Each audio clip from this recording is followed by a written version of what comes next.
All right, here we go. Just installed the A1 electric window regulator arm in Corrado. Very excruciating night. I spent like a total of 4 hours last night, another 2 tonight, so it's 6 hours total.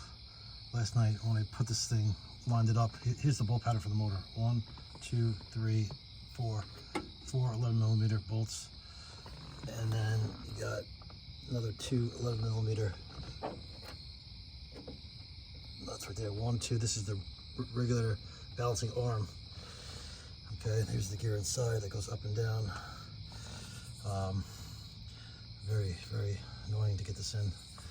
This arm right here, for some reason, when I basically last night, the motor that's behind, the window motor that's behind here, had these arms that are facing down that are in the track, as you can see right now, where the rollers are completely 180 degrees in the opposite direction. They were almost like facing out towards the window, and I'm like, how do you do that? How do you fix that? So the way I fixed it was, I was so exhausted. I skipped dinner. I was like so distracted, wasn't focusing right, but whatever. I mean, I was like so tired too. That was the main reason. But how I did it was, and the great engineers of Italy who sent me these directions don't tell you. You pretty much have to power this motor up. See this motor right here? See the wire right there? You have to send power to those wires right here, which are right here. So pretty much, in order to get this motor, which the arms were pointing towards like the 2 o'clock position, the other direction, I thought that they mounted it wrong. You have to get a jumper box, power jumper box to here. And actually, I did that originally first, but then I stopped it.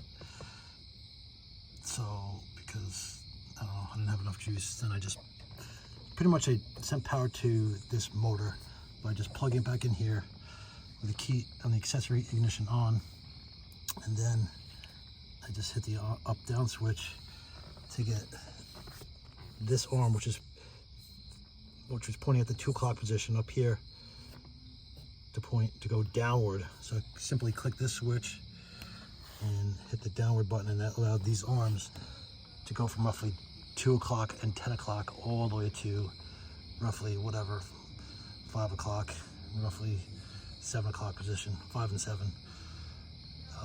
So I just put 12 volt power to it by connecting the switch there. That's how I did that. Yeah, it took me a good day to figure that out, because I thought that Italy mounted this motor, whatever, 45 degrees the other direction. All right, so I'm gonna give you a quick test right now. I'm gonna show you this thing works. It's a little, as you can see, the rubber grommets are out, so I am gonna be guiding this. Ah, jeez, hold on. It's gonna be a little annoying, but all right, just whatever. Here we go. The guides aren't in there. The window guides aren't in there, so I gotta go really careful.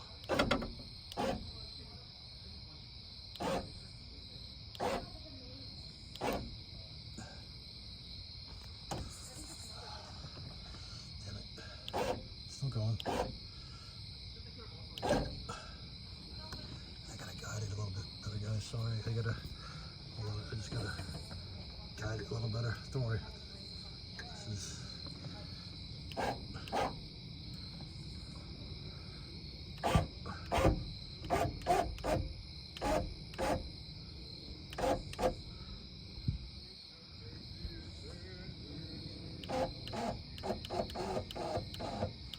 There you go. There it is. Did it. That's the window up. It's all the way up there. All right. So I'm keeping it. It's done successfully. So unfortunately, that's what I had to do, and that's the way I got it done. Thank you, Jesus. I'm glad I got this done. All that hard work, perseverance paid off. So there you go. I went from down to up. Oh man. Only difference is the window does stay up like about a 1/4 inch, but that's all right, whatever. I'll deal with that. Anyway, that's that. Putting the door panel back on. Taking this beast for a ride, baby. We'll see. Thanks for watching. She lives.